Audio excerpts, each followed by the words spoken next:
Welcome back to the Silver and Black Radio Podcast, your go-to source for everything on the Las Vegas Raiders. Whether you're a diehard motherfucker like me, or just getting to know Raider Nation, our passionate hosts are here to bring you all the excitement on Raiders football. I'm Shit Show Joe, and welcome to the Silver and Black Radio Podcast. Let's go, Raiders! If not, fuck your team.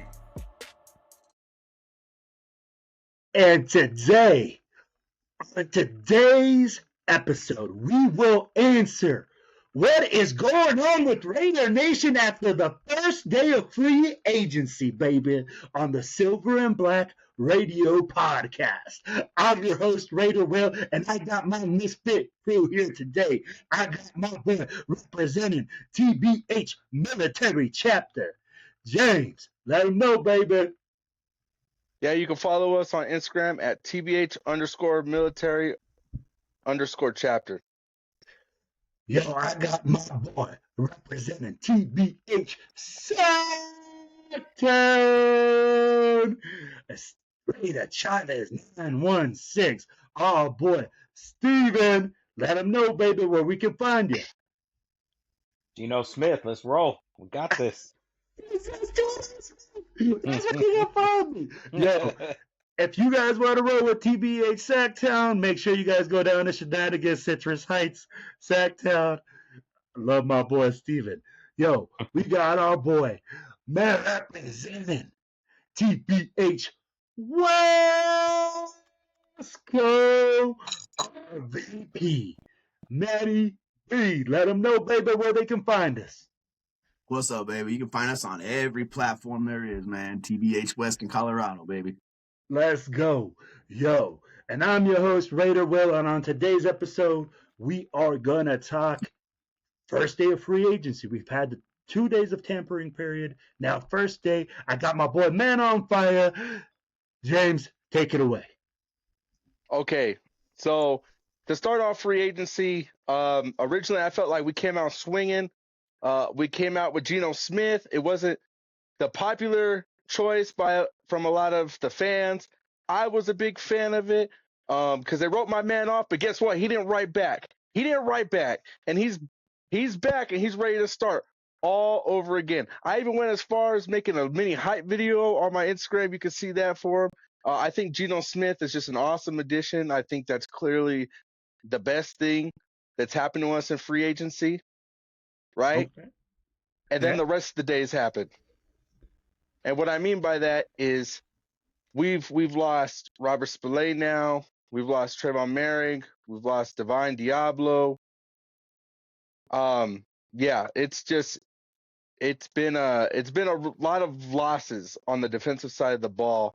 We lost Nate Hobbs as well, even though Nate Hobbs is considered more of a special package player, according to Mr. Will. But in my opinion right now, on the offensive side of the ball, I think we're winners. Unfortunately, on the defensive side of the ball, I think we're losers. I really think we're losing right now on the defensive side of the ball. We've picked up some guys. I mean, on the defensive side of the ball, me personally, I don't like the idea that Landon Roberts is our linebacker one right now, and the best linebacker on our team. Not really feeling too warm and fuzzy about that. Actually, the past couple days, ever since we got Gino Smith, I actually feel like instead of watching the free agency frenzy from the Raiders, I've actually been kind of watching the free agency snooze fest of the Raiders right now.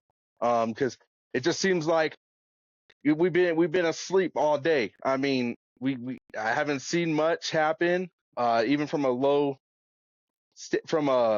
paying standpoint. I know we picked up Eric Stokes. I understand he's got a lot of upside. I know we picked up Jeremy Chin. Jeremy Chin on the defensive side of the ball was probably the only pickup that I was really like kind of surprised that we were able to pick up. He's the one pickup that I did really admire that we got. I saw that we re-signed Malcolm Kuntz. Kind of feeling iffy about it. I mean, I'm happy it wasn't $20 million, but I think for the price we paid Malcolm Kuntz, we probably could have re-signed Kayvon Chasen and maybe just maybe kept Divine Diablo another year at least, just to keep the more linebacker continuity from the last year. Not saying I think Divine Diablo is a linebacker one material, because clearly he's a linebacker two, right? Clearly he's a linebacker two, but at least in my opinion, he's someone that I feel like could possibly lead that group as opposed to us having a brand new group out there. And I think that kind of pretty much sums up a lot of it. I just feel like on the defensive side of the ball, we're taking a step back. And I mean, I acknowledge that I know Pete Carroll is more of a drafting defense kind of guy, going very young. I just think as a Raiders fan, I'm kind of afraid of history repeating itself, because it seems like every time we've gone very young on defense, it's never worked out. So I mean, that's just kind of where I'm at. I mean, I would have much rather seen us go after someone the likes of like Asante Samuel. He's still 30 floating around out seconds. there, and I haven't seen him go anywhere. So I think that would have been more the pick that I would have gone for as opposed to Eric Stokes. But we don't know what's going to happen with the Gino Smith restructure situation. So it's kind of up in the air. I'm just hoping that there could still be some viable names that are still available for us here soon. All right, brother. Hey, he got it all out at one time, baby. Yo, let's go to our boy Steven. Let us know your thoughts of what's happened so far in the Raiders offseason, how you feel, and hey, which way are the Raiders going, brother? All right, so I agree with James with the Geno Smith. I'm excited about the deal. I'm not doing backflips. He's not a Patrick Mahomes or anything like that. But Geno Smith, I was excited when they did it, and then I spent the weekend just breaking down the numbers and looking at everything and seeing how the last 3 years with him have been. I'm like, we have a solid ass starter. This guy's been better than anything we've had, even better than Carr, at least over the last 3 years. I mean, in whole, Derek Carr gave us a lot of years, but over the last 3 years, man, 2 Pro Bowls. Last year threw for over 4,000 yards, 30 touchdowns. Interceptions were a little high, but he had one of the worst offensive lines in football. Uh, there's a lot of Raider fans that really hate this move, and I'm like, I don't think you guys understand what this guy's been doing. I don't think you guys have been paying attention. He has actually been putting up some numbers and playing solid, and he put up really good numbers with Pete Carroll there, and now he's back with his head coach. So I'm excited about that. I think we have a solid starter at quarterback, and we have a better line than Seattle does as well. We need some depth, but we definitely have a better offensive line than they do. And where I'll push back a little bit on James is I think defensively. Now, the last time I came on here, I did say it would be a huge disappointment and a loss in free agency if we lost Spillane. And and we did. We lost Spillane. That hurts. That breaks my heart because he was a Raider and I would have loved to see him finish his career a Raider.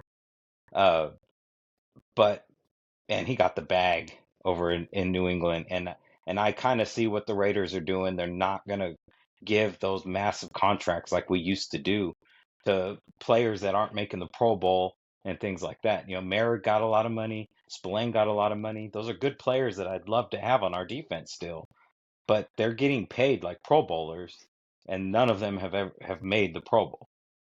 And as far as talking about going younger with the draft, the teams that do that are the teams that are winning nowadays, are winning through the draft, not overpaying for free agency. And but the players that we've put to replace these guys are a little older. So we're not haven't exactly gotten younger. Yes, will they draft some people? Absolutely. But Landon Roberts has been in the league a while, and he's really, to me, just as good as Spillane, harder hitter. Spillane's just younger. Roberts has some miles on him. And I really like Chin. He doesn't play the same position as Morik. He's more of he'll come down in the box and hit you hard. He's not a free safety. But Stokes, former first round pick, we'll see what he does. But I'm excited for what they're doing.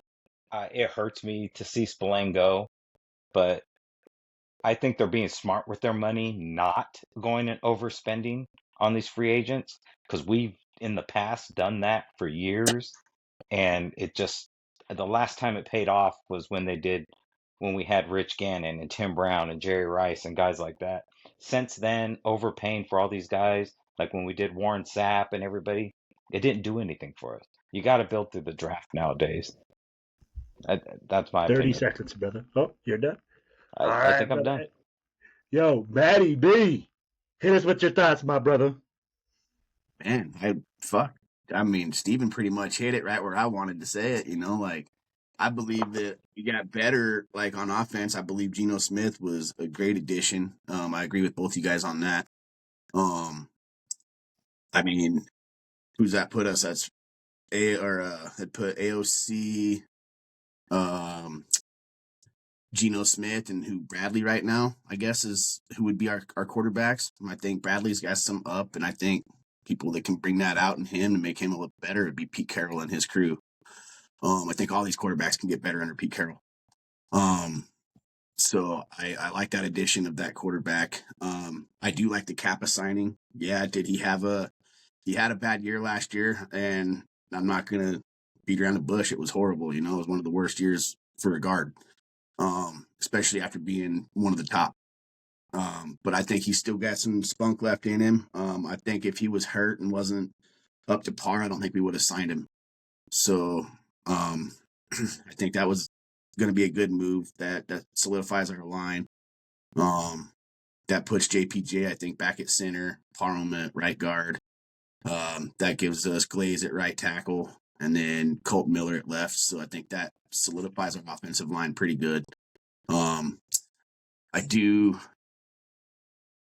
think that we are being a little, what do you call it, greedy with our money this year, and I'm not opposed to it.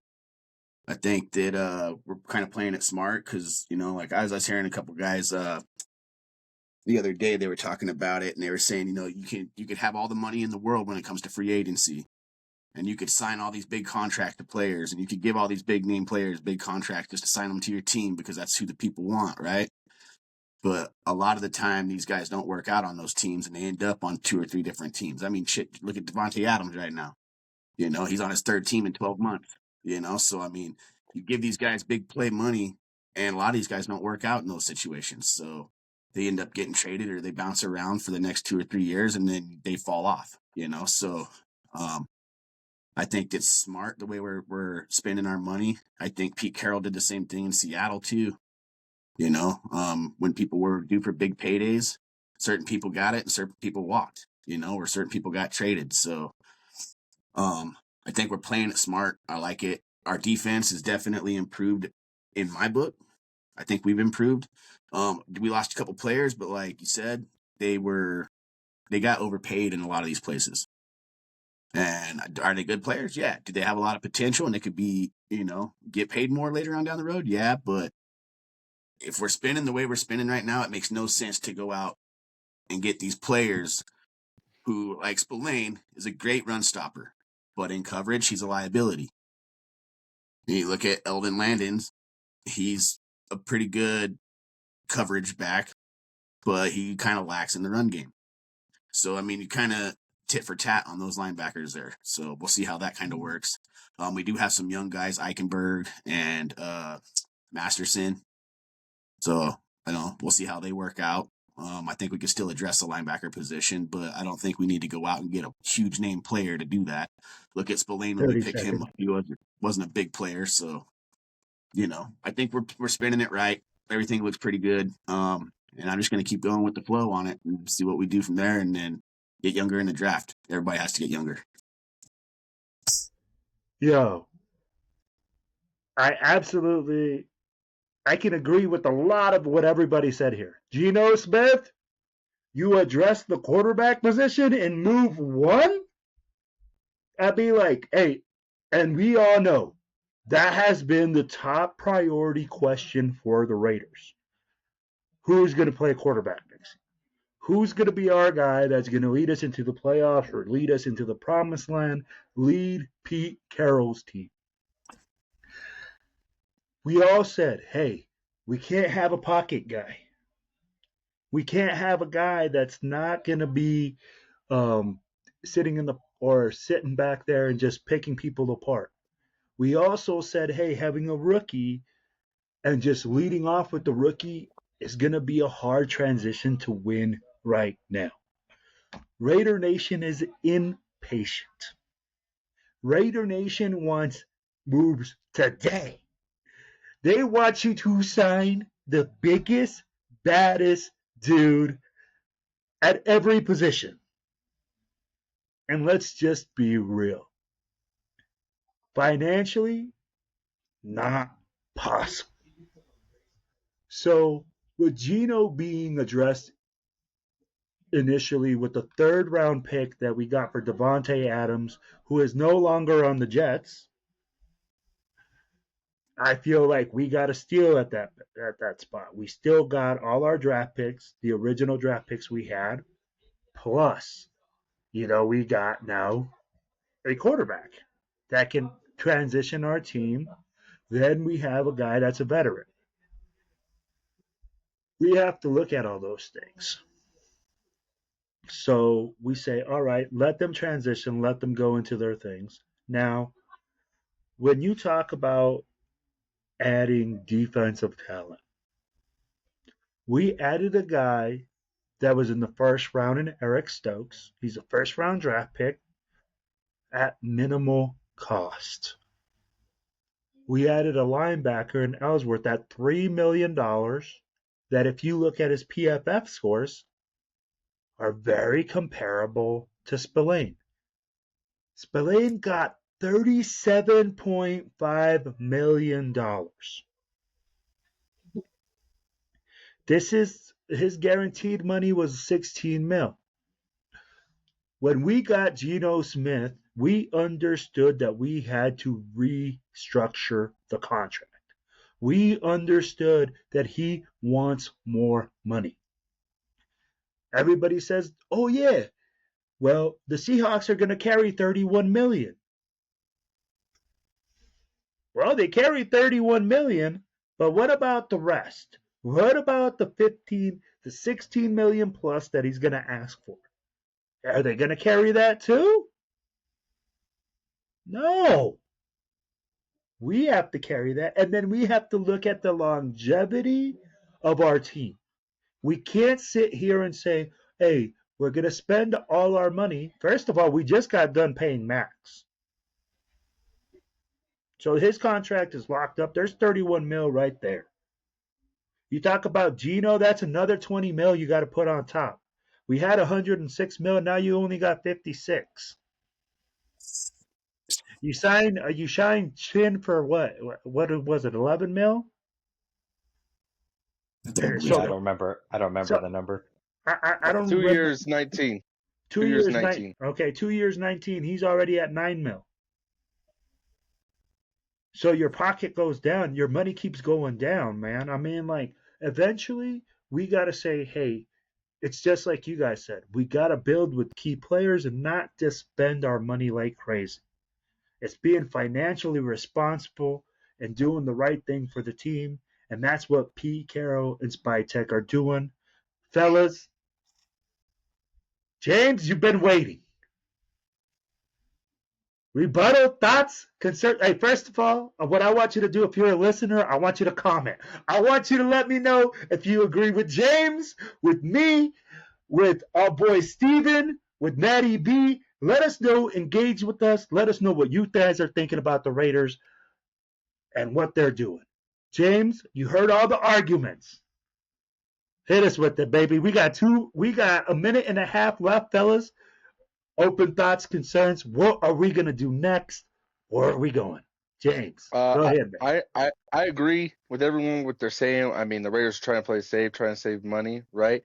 But in my opinion, sometimes safe is just too safe. And it's just not, to me, and in this instance, I just don't think it's enough to really value our defense. I think our defense was heading towards a top 15, top 10 defense. I think I look at today, I'm looking at us for more of a 20 point of view right now. That's just my personal opinion. I mean, it could be wrong, but considering the fact that we still got Jack Jones out playing corner and he's basically our corner one right now, besides Ja'Cory Bennett, I mean, I'm not really having a warm and fuzzy considering Spillane left, Morrig left, and we're missing a ton of people. I'm not really getting a warm and fuzzy about our defense. But the good thing is Gino's here, so maybe we can win in a shootout.